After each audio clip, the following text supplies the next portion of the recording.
Welcome to The Explainer. Today, we're diving into the world of embedded systems. You know, those little specialized computers inside pretty much everything, from our cars to spacecraft. They're designed for one specific job. But what happens when that job needs to change on the fly? So, let's kick things off with a big question. Why would a system that's designed to do just one thing suddenly need to change its own behavior? That's a fantastic question, and the answer really is because the world these systems operate in is almost never static. Things are constantly changing, and our systems have to be able to keep up. Yeah, there are a bunch of reasons, really. Think about it. You might need to fix a bug on a satellite that's already in orbit. Or maybe a system needs to shift its resources around to make sure everything keeps running smoothly. It could even be something critical, like handling a component that suddenly fails.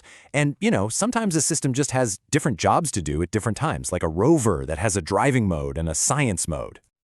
Okay, so this adaptation thing, it's not just about patching things up. It sounds like it's actually a step toward making these systems, smarter. How does this all lead to system autonomy?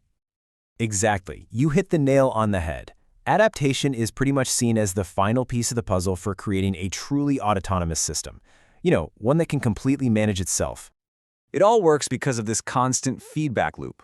You can kind of think of it as a four-step dance. Monitor, analyze, plan, and execute. First, the system is always watching itself and its surroundings. Then, it crunches that data to figure out what's going on. Based on that analysis, it comes up with a new plan, and finally, it puts that plan into action. And this whole cycle just keeps repeating, over and over. That makes perfect sense for a single, self-contained system. But a lot of embedded systems, like in an airplane, for example, are distributed. You have tons of different parts that all have to work together. So, how do you get them all to adapt in a coordinated way? Right, and that's where it gets really tricky. In a distributed system, you might have every single part running its own little adaptation loop. The absolute key is making sure they're all coordinated. And a lot of times, that's done with a kind of hierarchy. Because if you don't have that, you could have one part trying to do one thing and another part doing the exact opposite. And that's how you get, chaos. Wow, that coordination sounds super complex. And changing a system while it's actually running, that just sounds risky. It's like trying to fix the engine of your car while you're flying down the highway. So how on earth does a system manage to modify itself in real time without just crashing? The trick is making sure the system is in what we call a safe state before any changes get applied. And a really important idea here is the quiescent state. Basically, it's a moment when a component is just paused. It's not in the middle of a transaction. It's not waiting for a result. It's just sitting there, quiet. That's the perfect, safe moment to make a change. And this whole transition from one behavior to another, we call that a mode switch. The set of rules that make sure it happens safely is called a mode switch protocol. And this is where you get a real balancing act, because you need the switch to be safe, but you also usually need it to happen fast. So, for example, you've got different protocols that handle this trade-off differently. One, a synchronous one, might be super safe.